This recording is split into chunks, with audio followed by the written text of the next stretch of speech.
اس کا مطالعہ کرتے ہیں تو اسٹینڈ فار احتیاط، بیماری، قحط اور حسد کی علامت سمجھا جاتا ہے۔ اردو پروٹسٹنٹ ترجمے میں، کنگ جیمز ورژن میں اور نیو کنگ جیمز ورژن میں بھی اس کے لیے زرد یا پیل کا لفظ ہی استعمال ہوا ہے، لیکن جب ہم کیتھولک بائبل ترجمہ پڑھتے ہیں تو وہاں پر سبز گھوڑے کی اصطلاح استعمال کی گئی ہے۔ اس سبز گھوڑے کی اصطلاح سے مراد، بہت سے علماء یہ خیال کرتے ہیں کہ اس سے مراد عربی اتحادی افواج ہیں، کہ جب مخالف مسیح ظہور پذیر ہوگا، جب مخالف مسیح ظاہر ہوگا، جب وہ حکومت کرے گا، جب وہ لوگوں کو اپنے تسلط میں لینے کی کوشش کرے گا، تو عربی اتحادی لوگ جو ہیں وہ یقیناً اس کا ساتھ دیں گے، اور اس سے مراد زیادہ تر لوگ عرب سمجھتے ہیں۔ سبز گھوڑے والی اصطلاح جو ہے ان گھوڑ سواروں کے لیے لکھی جاتی ہے، زیادہ تر دنیاوی طور پر یہ سبز گھوڑے کی ایک اصطلاح بھی استعمال ہوتی ہے جس کا مطلب ہے کم تجربہ کار، جس کا مطلب ہے انٹرینڈ ہونا۔ ٹھیک ہے، اس کا مطلب یہ ہے کہ جو گھوڑ سوار ہے وہ کامل نہیں ہے، جو گھوڑ سوار ہے وہ ایک اہم شخصیت ضرور ہے لیکن وہ کامل شخصیت نہیں ہے۔ پھر کلام مقدس میں ہم یہ دیکھتے ہیں کہ اس سوار کا نام کیا ہے؟ موت ہے۔ یہ بھی کلام مقدس میں لکھا ہوا ہے کہ اس سوار کا نام موت ہے، گھڑ سوار ہے، اس کا نام موت ہے۔ اب یہ کلام مقدس کی روح سے خدا جو ہے وہ زندگی کا منبع ہے، خدا جو ہے وہ قیامت اور زندگی ہے، خدا جو ہے اس نے انسان کی زندگی کی خاطر، انسان کے لیے ہمیشہ کی زندگی کی خاطر اپنے بیٹے ہمارے خداوند یسوع مسیح کو قربان کیا، اور یہاں پر سوار کا نام موت ہے، جس کا صاف مطلب ہے کہ یہ مخالف مسیحی ہے، اور نام موت ہونے سے مراد اس کی شخصیت کی نمایاں پیشن گوئی، نمایاں تصویر کشی کی گئی ہے کہ یہ اس کی شخصیت ہوگی۔ موت نام ہونے سے مراد کہ وہ لوگوں کے درمیان ایک دہشت گرد بادشاہ ہوگا، لوگوں کے درمیان موت کو وہ بانٹے گا، زندگی کے ساتھ اس کا کوئی تعلق نہیں ہوگا۔ پھر موت سے مراد کہ وہ بدنوں پر غالب آئے گا، بدنوں کو ہلاک کرے گا، اور پھر ایک اور اہم الفاظ ہیں کہ عالم ارواح اس کے پیچھے پیچھے ہیں۔ اب یہ عالم ارواح اس کے پیچھے پیچھے کیوں؟ اب اس کے بارے میں ہم سیکھنے کی کوشش کریں گے۔ عالم ارواح، اس کے لیے کیتھولک ترجمے میں عالم اسفل استعمال ہوا ہے، نیو کنگ جیمز میں ہیڈیز مستعمل ہے، پھر اس کے مترادف کنگ جیمز ورژن میں اس کے لیے لفظ ہیل استعمال ہوا ہے۔ اس سے مراد برگشتہ روحوں کی سکونت گاہ ہے، کھوئی ہوئی روحوں کی جگہ ہے، کھوئی ہوئی روحوں کا عالم ہے، جس کو عالم ارواح کے نام سے کلام مقدس میں لکھا گیا ہے۔ جب ہم لوکا کی انجیل 16واں باب اس کی 22ویں سے 23ویں آیت تک پڑھتے ہیں تو وہاں پر ہمیں عالم ارواح کا تذکرہ ملتا ہے، جہاں پر امیر شخص اور غریب لازر کی کہانی موجود ہے۔ پھر جب ہم مکاشفہ 20واں باب اس کی 14ویں آیت سے اس کی 15ویں آیت تک پڑھتے ہیں تو وہاں پر کلام مقدس میں لکھا ہوا ہے کہ موت اور عالم ارواح آگ اور گندک کی جھیل میں ڈالے جائیں گے۔ اس سے واضح طور پر ہم دیکھتے ہیں کہ یہ عالم ارواح اسی عالم ارواح کا ذکر کیا گیا ہے، انہی روحوں کا ذکر کیا گیا ہے جو برگشتہ ہیں، انہی روحوں کا ذکر کیا گیا ہے جو کھوئی ہوئی ہیں، وہ اس کے پیچھے پیچھے ہیں، عالم ارواح اس کے پیچھے پیچھے ہے، یعنی کہ وہ اس کا نام موت ہے، یعنی کہ وہ لوگوں کو موت سے ہمکنار کرے گا، لوگوں کو موت کے گھاٹ اتارے گا مختلف طریقوں سے، اور لوگوں کے بدنوں پر وہ موت کے وسیلے سے غلبہ پائے گا، اور ساتھ ہی روحیں جو ہوں گی وہ اس کی جو پیچھے اس کے عالم ارواح ہے اس میں داخل ہوتی جائیں گی، کیونکہ وہ انہی روحوں ایسی تمام روحیں جو خدا کی منکر ہوں گی، جو بیٹے خداوند، جو اس کے بیٹے خداوند یسوع کی منکر ہوں گی، وہ اسی عالم ارواح میں داخل ہوتی جائیں گی، کیونکہ وہ روحوں کو بھی سمیٹتا جائے گا ساتھ ساتھ۔ اور کلام مقدس کی روشنی میں موت انسان کی پرانی دشمن ہے، جس پر یسوع جو ہے وہ اپنی قدرت کاملہ سے غالب آیا ہے۔ اور موت ایک ایسا دشمن ہے جس کا ذکر کلام مقدس میں موجود ہے، اور اسی موت کو ابدی شکست دینے کے لیے میرا اور آپ کا مسیحا صلیب پر قربان ہوا، تاکہ میں اور آپ زندگی پائیں اور کثرت کی زندگی پائیں۔ پھر اس مہر سے مراد، یہ چوتھی مہر جو ہے، اس سے مراد ابلیس کے زمانے کا یا ابلیس کی شخصیت کا چوتھا رخ ہے، اس کا وہ چوتھا ہتھ کنڈا ہے جس سے وہ لوگوں کو اپنے کنٹرول میں کرے گا، لوگوں کو ہراساں کرے گا، لوگوں کے درمیان دہشت پھیلا کر ان کو مسیح کے انکار پر مجبور کرے گا۔ پھر اسے اختیار دیا گیا، کلام مقدس میں لکھا ہے کہ عالم ارواح اس کے پیچھے پیچھے ہے، اور ان کو 1/4 زمین پر اختیار دیا گیا ہے۔ کیا اختیار دیا گیا ہے؟ 1/4 زمین پر اختیار دیا گیا ہے عذاب رسانی کے لیے۔ اختیار کیا دیا گیا ہے کہ وہ تلوار، کال، وبا اور زمین کے درندوں سے لوگوں کو کیا کرے؟ ہلاک کرے۔ اب اس کے نبی کے صحیفے میں جب ہم اس کو پڑھتے ہیں، اس کے نبی کے صحیفے کو، اس کا 14واں باب اس کی 21ویں آیت کے مطابق تلوار، کال، وبا، درندے، عذاب رسانی،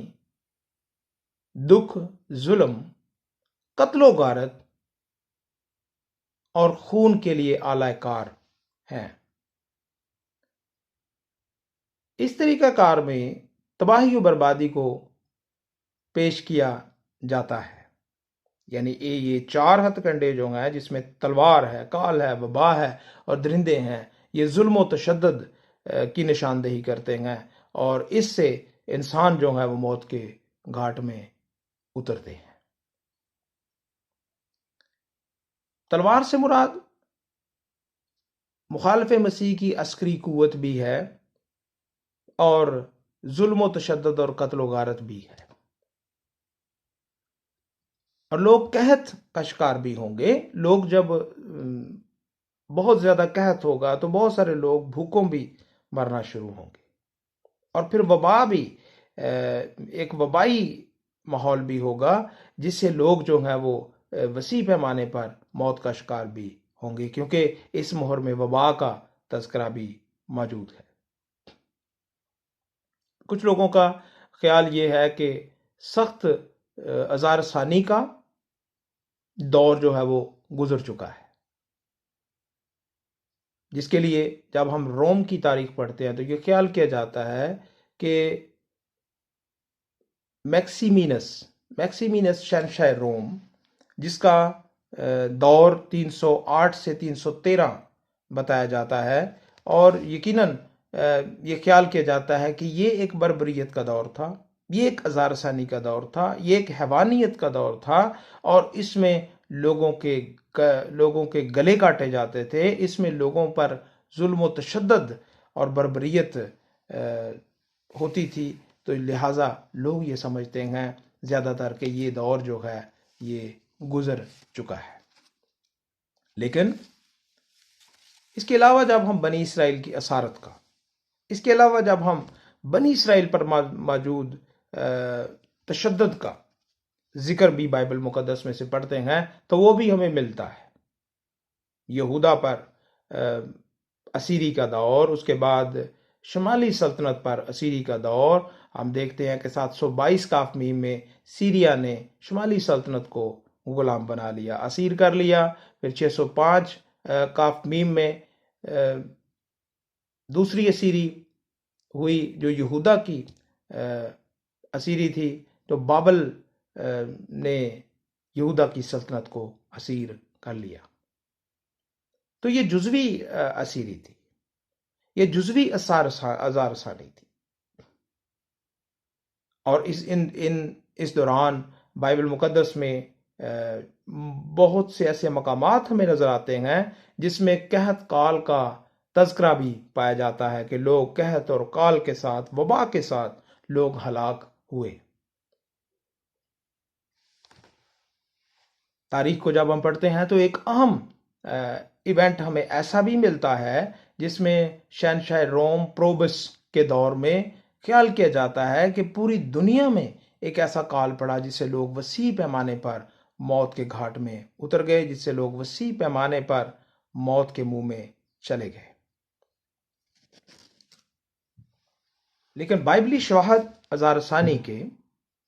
درندوں کے ذریعے سے ازار ثانی کے بائبلی شواہد جو ہیں وہ دانیل نبی کے صحیفہ اس کا 6 باب اس کی 16ویں آیت میں ہمیں واضح طور پر ملتے ہیں، جب دارا بادشاہ نے دانیل کو شیروں کی ماند میں ڈال دیا۔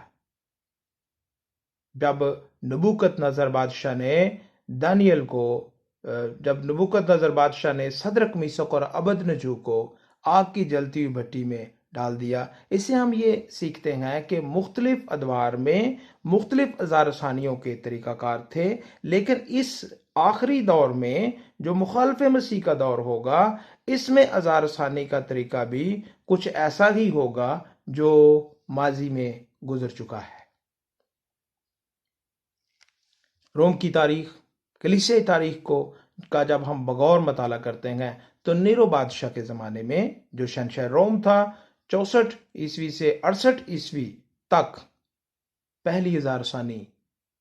ہمیں دیکھنے کو ملتی ہے۔ پھر کیسر بادشاہ جو تھا اس نے اپنا بت بنوایا تھا، اور جو کوئی اس کے بت کے سامنے بخور نہیں جلاتا تھا اس کو بھی ازار ثانی دی جاتی تھی،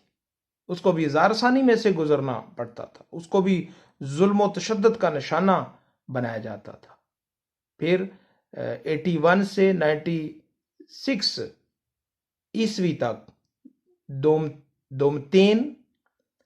شہنشاہ نے خود کو خدا اور خداوند کا لقب دے رکھا تھا۔ بنیادی طور پر کلیسیا میں ازار ثانی کی وجہ یہی ہوتی تھی کہ جب مسیحی لوگ بتوں کے منکر ہوتے تھے، جب مسیحی لوگ بت پرستی نہیں کرتے تھے، جب مسیحی لوگ بادشاہوں کی مورتوں کو سجدہ نہیں کرتے تھے، تو ان پر سختیاں، ان پر ظلم ڈھائے جاتے تھے۔ ازار ثانی کا طریقہ کار بھی ہمیں تاریخ میں ملتا ہے کہ صلیب پر ٹانگ کر انہیں مشل کی طرح جلا دیا جاتا تھا، پھر درندوں کی کھالوں میں ملبوس کر کے کتوں کے سامنے ڈالا جاتا تھا، پھر شیروں کی ماند میں بھی ڈالا گیا، پھر شیروں کے سامنے ڈالا گیا تاکہ ظلم و تشدد جو ہے، قتل و غارت جو ہے وہ بڑھے اور لوگ مسیح کا انکار کریں، لیکن ایسا ممکن نہیں ہوتا تھا۔ لوگ مسیح کا انکار نہیں کرتے تھے۔ مسیحی جو ایمان سے بھرپور ہوتے تھے وہ مسیح کا انکار ہرگز نہیں کرتے تھے۔ پھر 303 عیسوی میں شہنشاہ روم نے ایک حکم جاری کیا کہ پادریوں کو، بشپوں کو اور سرکاری مسیحی ملازمین کو اس وقت تک غلام بنایا جائے جب تک وہ مسیح کا انکار نہ کر دیں۔ اسی طرح مختلف طریقوں کے ساتھ ازار ثانی کا سلسلہ چلتا رہا، لیکن روم میں، دنیا کے دیگر خطوں میں۔ لیکن چوتھی مہر کے مطابق اب جو ہونے والا ہے یہ ایک عالمگیر ازار ثانی کا سلسلہ ہوگا، یہ ایک عالمگیر قحط کا سلسلہ ہوگا، یہ ایک عالمگیر کال اور وبا کا سلسلہ ہوگا، جس میں تلوار اٹھائی جائے گی، جس میں یقیناً ایسے لوگوں کو ازار ثانی کا سامنا کرنا پڑے گا جو خداوند یسوع مسیح کے نام لیوا ہیں۔ ایسے لوگوں کو ہزار ثانی ظلم و تشدد کا سامنا کرنا پڑے گا، یقیناً جو آج مسیح میں مضبوط ہے۔ مسیح میں میرے عزیزو، اس دنیا میں دنیاوی بادشاہوں نے ظلم و تشدد مسیح کے لوگوں پر کیا۔ آج وہ بادشاہ موجود نہیں ہے، لیکن یسوع کے لوگ اس دنیا میں موجود ہیں، اور رہتی دنیا تک یسوع کے لوگ اس دنیا میں موجود رہیں گے۔ وہ ایک بہت بڑی آزمائش میں سے جب ایمانداروں کا گزر ہوگا تو یقیناً خدا اپنے لوگوں کو مضبوطی، خدا اپنے لوگوں کو دلیری، خدا اپنے لوگوں کو غلبے کی قوت دے گا۔ اس لیے ہم اس مہر کے الفاظ کو پڑھ کر، ہم اس مہر میں موجود رویا کو پڑھ کر، ہم اس مہر میں موجود انکشاف کو پڑھ کر، جو زرد گھوڑے کی صورت میں انکشاف ہوتا ہے کہ اس کا سوار جو ہے اس کا نام بھی موت ہے، اور اسے 1/4 زمین پر اختیار دیا گیا ہے کہ وہ قتل و غارت کرے، وہ ایسے ہتھ کنڈے یوز کرے جس سے لوگ موت کا شکار ہوتے جائیں۔ ہمیں پریشان ہونے کی ضرورت نہیں ہے، ہمیں غم میں جانے کی ضرورت نہیں ہے، کیونکہ کلام مقدس میں واضح طور پر ہمارے لیے تسلی کے کلمات موجود ہیں کہ جب ہم جان دینے تک وفادار رہیں گے تو زندگی کا تاج حاصل کریں گے۔ جب لوگ ہمیں یسوع کے نام سے لعن طعن کریں گے تو ہم مبارک ہوں گے۔ اس اخیر زمانے میں لوگ عدم اطمینان کا شکار بھی ہو جائیں گے، اور بہت سے لوگ گمراہی کی طرف بھاگیں گے موت کے ڈر سے۔ لیکن کلام مقدس میں زبور 23 اس کے 4 آیت میں لکھا ہے کہ میں کسی بلا سے نہیں ڈروں گا کیونکہ تو میرے ساتھ ہے، خواہ میرا گزر موت کے سائے کی وادی میں سے ہو۔ تو ایک مسیحی جو ہے، ایک ایماندار جو ہے، ایک مومن جو ہے، جو خداوند یسوع مسیح میں پیوست ہے، اس کا گزر خواہ موت کے سائے کی وادی میں سے بھی ہو تو یقیناً وہ قائم اور دائم رہتا ہے۔ تو ہمیں دعا گو رہنا ہے، کیونکہ یہ ہمارے لیے ایک زبردست آگاہی ہے۔ خدا کا کلام ہمیں آنے والے دور کے بارے میں آگاہی دیتا ہے۔